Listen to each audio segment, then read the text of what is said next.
Hello, everyone. Welcome to Backyard Musings, broadcasting live from our living rooms. I'm Steve. And I'm Scott.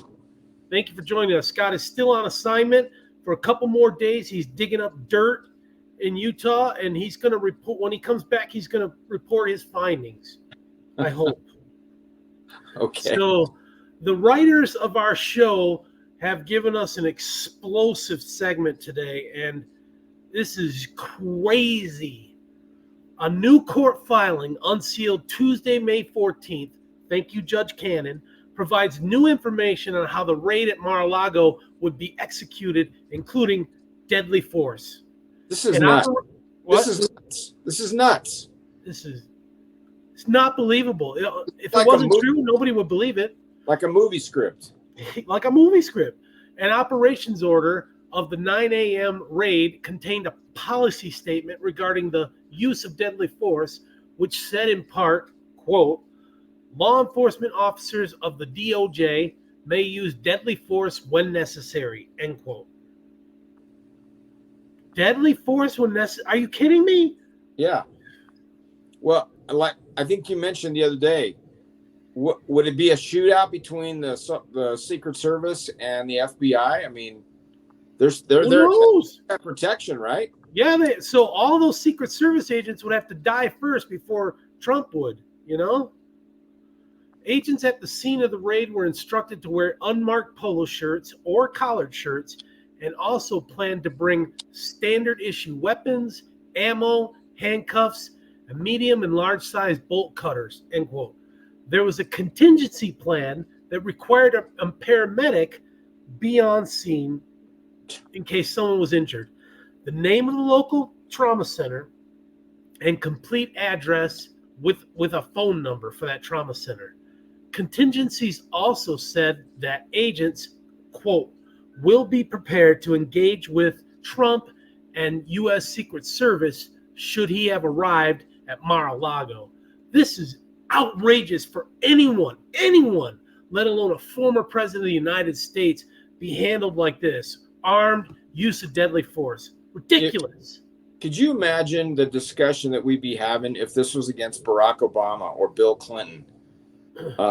Yeah. Oh, the Democrat heads would be spinning. The press would be on their heads. They would be going crazy. Yeah, we're going to get deeper into this, and you're going to see the common response from the media mob and the Democrat apologists is, oh, nothing to see here. No, just move on. Nothing to see.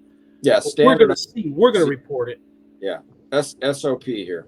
So recall that the raid led to the seizure of hundreds of documents containing classified information, ultimately leading to the criminal charges against President Trump. The House Judiciary Committee is investigating whether evidence seized by the FBI in the raid was altered or manipulated. Special Prosecutor Smith, who is a special guy, admitted that seized documents are no longer in their original order and sequence. Smith said that there are some boxes where the order of items within that box is not the same as in the associated scans. Whatever. That's just crazy too. Ridiculous. It is. This is nuts. Prosecutors originally told the court that the documents were in their original intact form as seized. This is code for the classified documents were staged and photographed because the FBI agents hastily returned the documents out of the order into an available box. Yeah, I mean, there are many politicians who bash the FBI leadership. I do. Christopher Wray, he needs to go. Yeah. He needs to go. But in the same breath, praise the men and women of the FBI on the front lines. Mar-a-Lago was on the front lines, and those agents acted disgracefully. If you'd think that their oath and stuff that they take, that they would have just said, look, I'm standing down. I'm beginning to wonder if the rank and file agents are as praiseworthy as some seem to believe. Yeah, that's a true statement. I mean, that's crazy. Maybe the leadership for this raid handpicked people who were acrimonious to President Trump. That's what I'm thinking. But it makes you wonder, really, is the rank and file as praiseworthy as some of the people believe? It makes you think. Think about it. So it's not like all of them are praiseworthy. It's the good ones are praiseworthy. It's crazy. We also reported on one of our segments that according to unredacted released by Judge Cannon, unredacted documents, pallets of classified documents from President Trump's tenure were shipped to 2 different locations in Florida. Classified documents, pallets.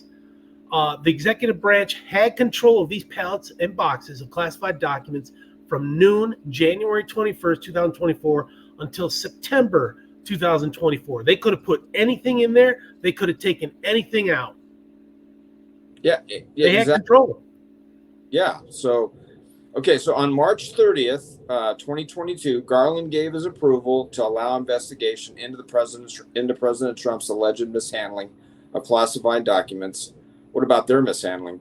To upgrade to a full investigation. Well, they're not releasing the audio tape of that investigation against Biden for executive privilege. There's no political thing going on. They just don't want Biden embarrassed.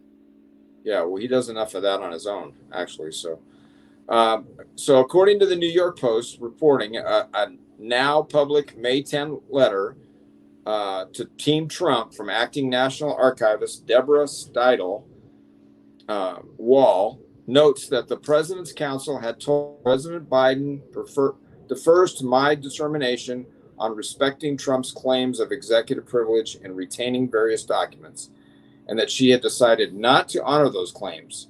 She adds, NARA will provide the FBI access to the records in question, as requested by the incumbent president.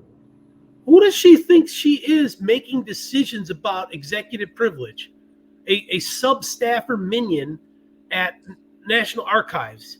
What? They should have went to court. This is kind of like the Peter Strzok stuff, you know? I mean, he was like acting as a rogue FBI guy. And well, maybe he wasn't alone. I don't know. Maybe he had a whole bunch of them. Maybe some of those guys were involved in the raid. They were some of Strzok's buddies. It's crazy. And this shows that it was requested by President Biden, the incumbent president. I want the FBI to look at these. If anything, it had to be passed off by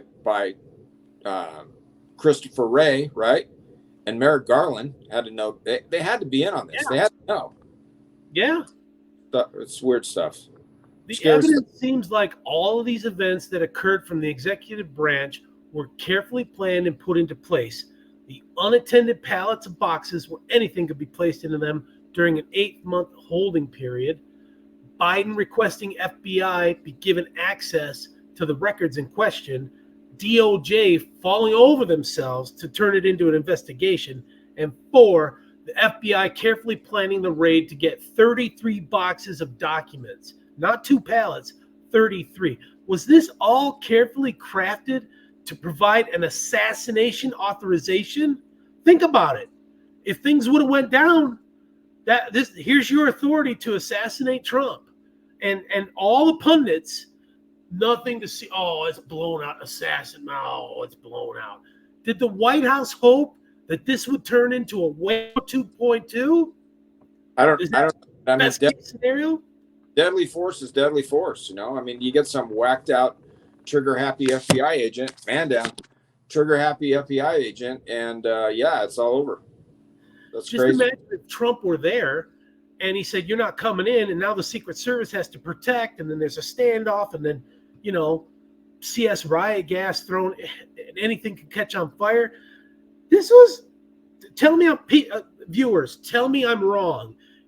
Could this have been an assassination authorization?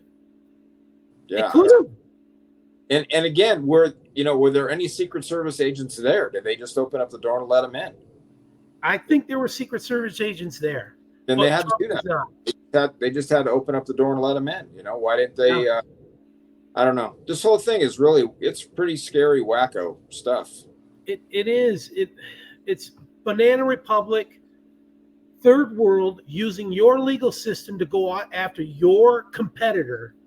It's like Stalin or Putin or Kim. Kim is ordered had his brother assassinated. Yeah. So his brother couldn't claim the emperor's throne. Yeah. No. Yeah. This is really nutsy. Tell us what you think. We want some comments on this. We really do. Thanks for joining us. We'll see you tomorrow. Take care. Have a good day, everyone. Be safe.